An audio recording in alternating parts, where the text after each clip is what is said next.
Ate, napansin ko sobrang linis dito. Oo, malinis. Oo.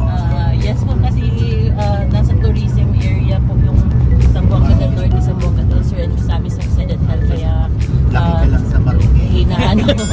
inaano, parang ini-educate halos lahat ng mga ano na huwag pagtapon ng mga basura. Kasi syempre, maano tayo. Masisira yung kalikasan. So mawawala yung tourism pag nasira yung kalikasan. Yung DILG ng barangay kalinisan. So lahat ng barangay required talaga na mag-clean up ng kalsada. So yun yung parang program na yan ng DILG. Sa amin kasi nalinis lang yung daan nung may mga tupad. Mga tupad. Seryoso. Oo, yung mga, lalo na mga eleksyon. Sorry po sa aking sinilangang bayan. Pero real talk lang tayo.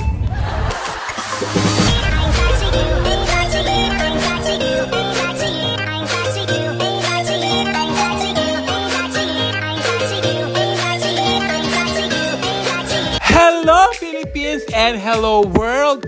Ito pa rin po si Joseph Poco at nasa continuation po tayo ng aking Dipolog City Adventure.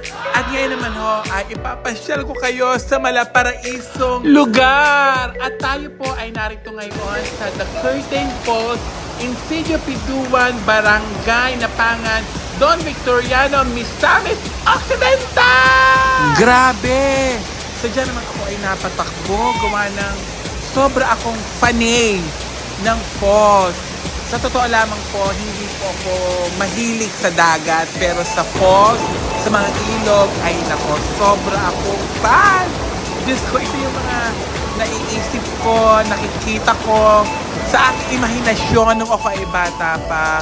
At kapag nakakakita ako ng mga ilog, ng falls, parang nangyayari yung mga naiisip ko nung bata pa ako. Alamig!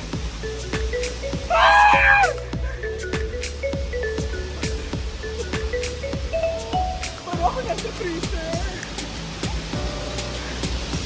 Yung before na pwede pa dito magdala ng mga imulong, yung mga fish ng bear nilalagay nila dyan. Ay grabe naman ho kayo, kaya naman saludo ako sa mga taong nakatira dito at mga namumuno, especially sa turismo, dahil napangalagaan nila ang magandang lugar na ito. Bravo, bravo, bravo! Ngayon naman po ay pupunta naman kami sa nakikita dito sa Rizal Sky. Ito po, Rizal Shrine po, or the famous Museum Rizal po, and the Dapitan City is one of the captivating museum dedicated po to the life and works of our national hero, Dr. Rizal. Ayan, we're so excited, so let's go! So, ilang hektarya daw to ng lupa. Binili daw to ni Rizal nung nanalo siya sa loto ng 20,000 pesetas. So, binili niya ng lupa, tapos yung iba na donate na niya, yung ibang party niya. Ngayon, ano na siya, Rizal Shrine sa mga hindi ka dapitan. Ang bongga, no? Galing-galing. Yes, at hindi ko na kailangan mag-voice over sa aking vlog dahil sinabi na ni Mama Loy. Thank you, Mama Loy! So, titignan natin yung height ni Dr. Jose Rizal, our national hero. My God, mas matangkad pala ako kay Rizal. Oh, in fairness, ang pogi ni Rizal. So, yung bahay ni Rizal, yun po yung bahay ni Rizal o main house niya, kung saan po siya nakatira dati, kasama yung kanyang family, mother at saka sister naman. So, by the way, I'm Mark. I am the accredited tour guide from City Tourism. So, Department of Tourism. So, ma'am, again, welcome to Dapitan City, the Shrine City of the Philippines. So, we are now the main historical landmark of Dr. Rizal. Kung kailan po siya in-exile dito sa Dapitan. Kung saan po siya in-exile, no? Dapitan is one of isolated area dito sa Manila. So, yun po, from July 17, 1892 to July 31, 1896. So, 4 years lang po siya na-exile sa Dapitan. So, ma'am sir, i-clarify po natin na si Rizal is going, nung andun pa siya sa Hong Kong, is going back in Philippines. So, kinulong na po siya doon, no? Kasi tungkol po yun sa La Liga Pilipina, no? So, while na nililitis po yung case niya, so yung mga Espanya dati is naka-decide na si Rizal is i-exile po siya sa malayong lugar, no? So, yung napili nila is yung Dapitan kasi isolated area.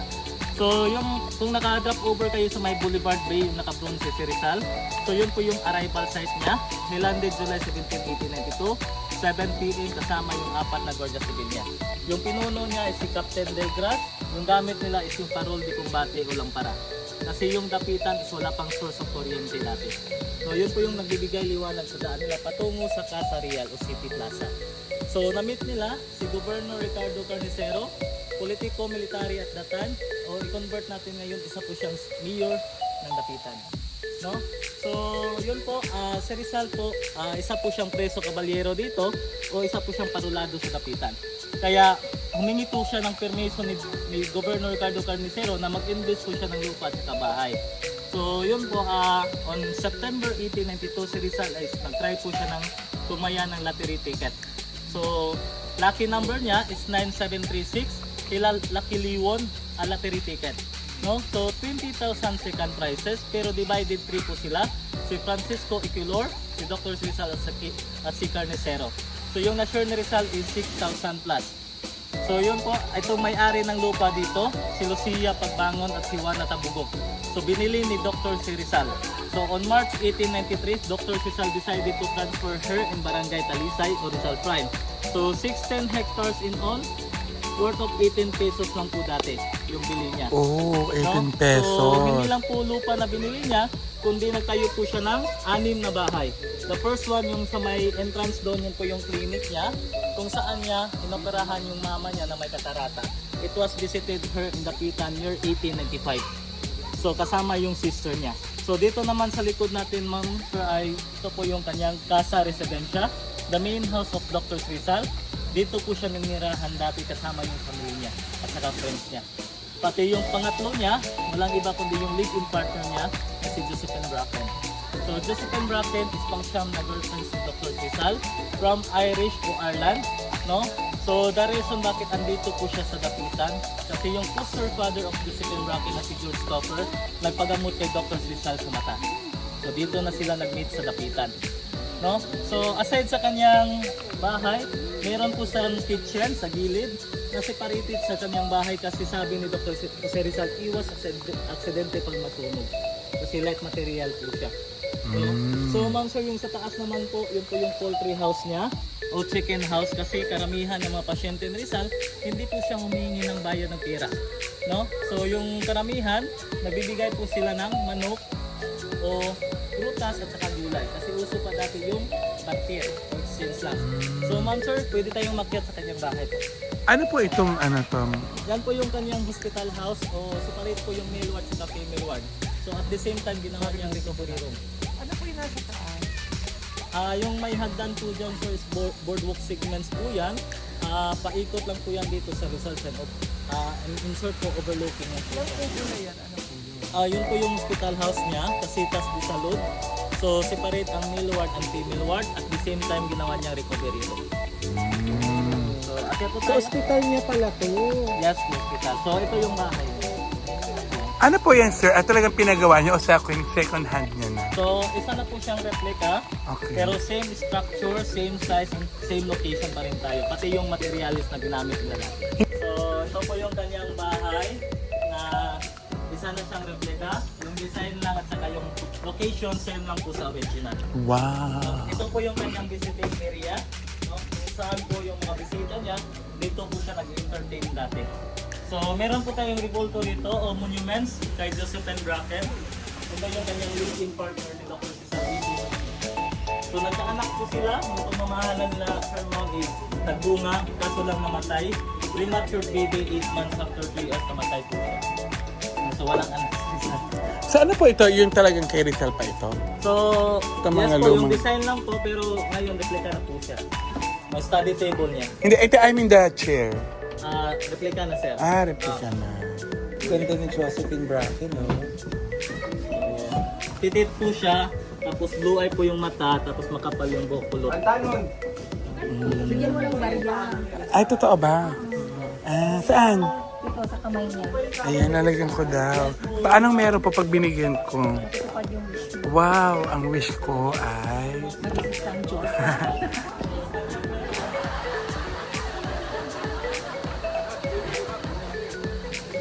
So, meron po tayong terrace dito, no? Or balkonahe. Overlooking po siya, no? Sa kanyang area. Kasi dati po yung original na area ni Rizal dito, nasa Bita dyan. Pag high tide po siya dati, palagi po pasok yung tubig sa agad. No?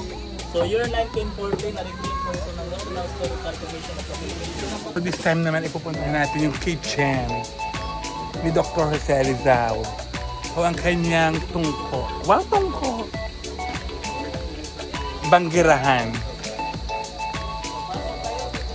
Ito yung kanyang water irrigation. So ito yung kanyang water system o kanyang spring water na galing sa kanyang water irrigation. Siya po yung gumawa no, para sa kanyang water supply. So yung bamboo, isa na po siyang replica pero same lang po yung design sa kanyang original. No, directed by, diretso po sa kanyang kitchen. No? Para hindi na siya mag-stick sa taas.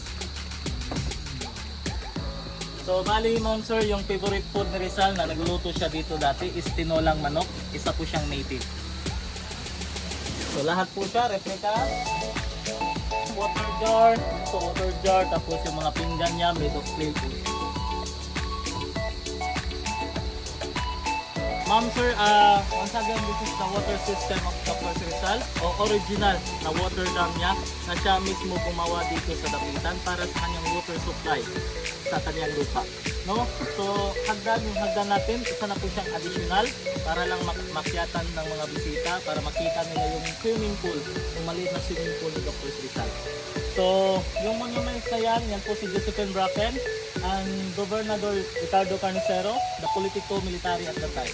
So, sila po yung nakalagay. So, bali sa gitna is original po yan, made by limestone, no? So, yung limestone, so clay, yung shell, at saka white egg, hinalo po yun.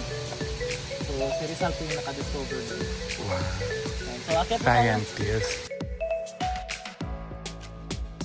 Ito yung mini dam ni Rizal. So, yung tubig galing po sa bundok.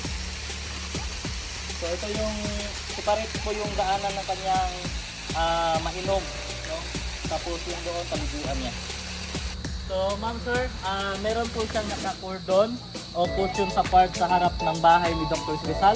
Kasi one of the oldest tree, more than 200 years, the Balunong tree. So, pagdating ni Rizal dito, andyan na yung puno. Bearing fruits na po siya, pamili ng mangga. Kinakain siya, yung laman niya is milky o gatas.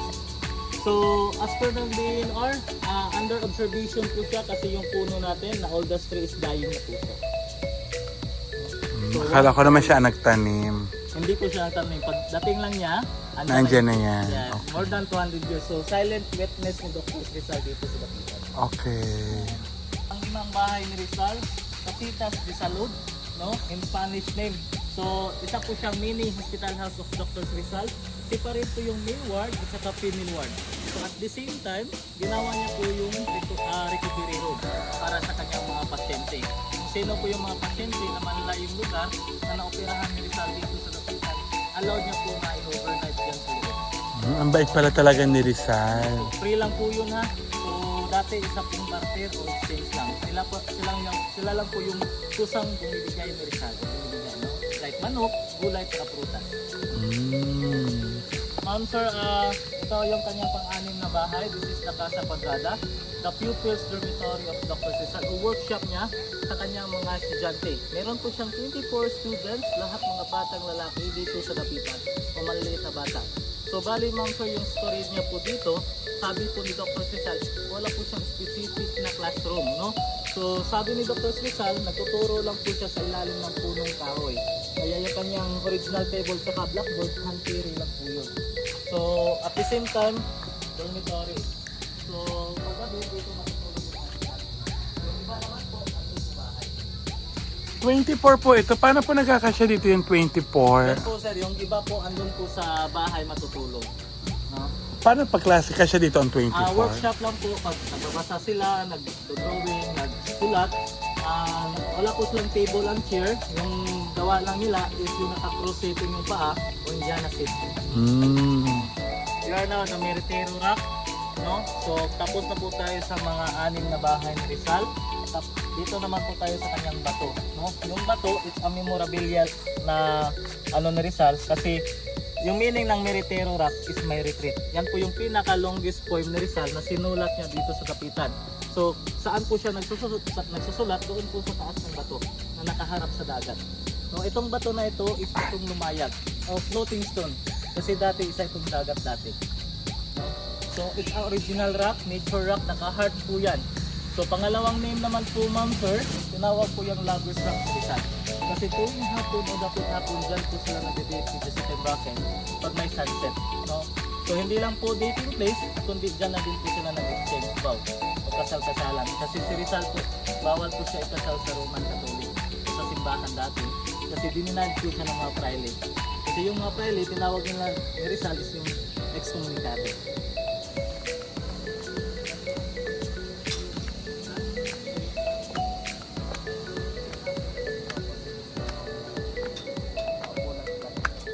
So it's a natural rock, no? Nasa gilid po siya sa baybaying dagat.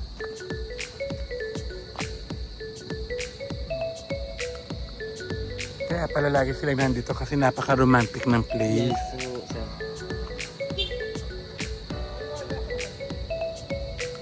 For Pio Valenzuela and Dr. Rizal. So pumunta po si Dr. Pio Valenzuela dito noong June 1896 ang pagdalaw niya sa dapitan to convince of Dr. Rizal para sumali sa revolutionary.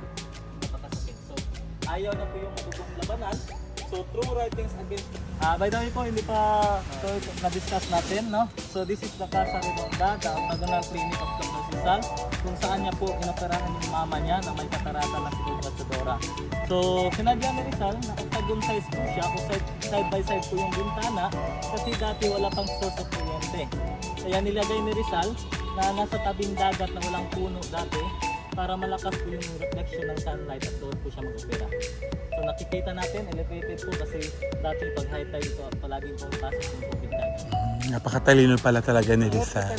Replica na po. So ma'am, sir, so once again, ako pala si Mark, accredited tour guide o volunteer tour guide dito sa Rizal Shrine. So ma'am sir, thank you for coming ng landmark. So salamat sa inyong pagbisita dito sa Dapitan.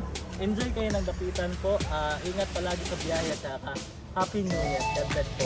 Salamat! Salamat! Siyempre, hindi naman kami ginugutom dito dahil maraming nagpapakain sa amin. Kaya samahan nyo kaming kumain.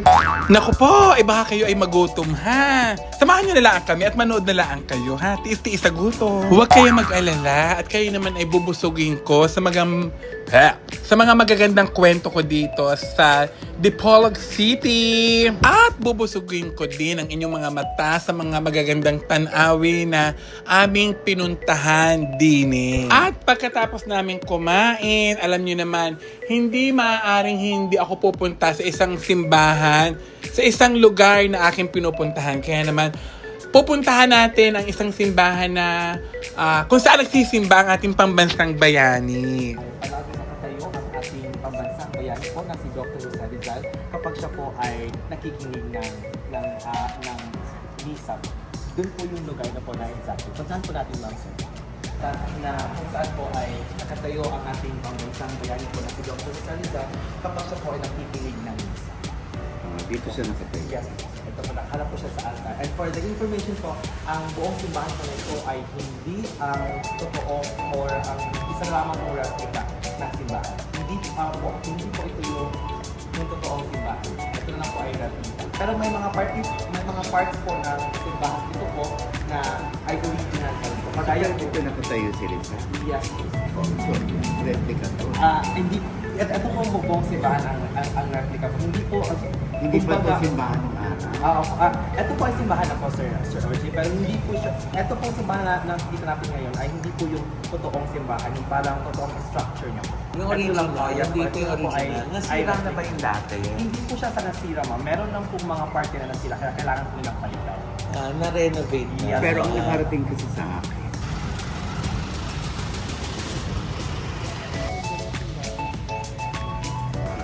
Wow. That's for all. Kaya naman babalik na ulit tayo sa Kubo by Viewpoint. Sa mga gusto pong pumunta dito, i-message nyo lang po ang kanilang Facebook page. Ayan. At may papasyal din po nila kayo sa mga lugar na aming napuntahan. And of course, maraming salamat sa lahat ng staff and crew ng Kubo by Viewpoint. Sadya namang isa ito sa napakaganda, napakalinis, napakapayapa na lugar na aking napuntahan.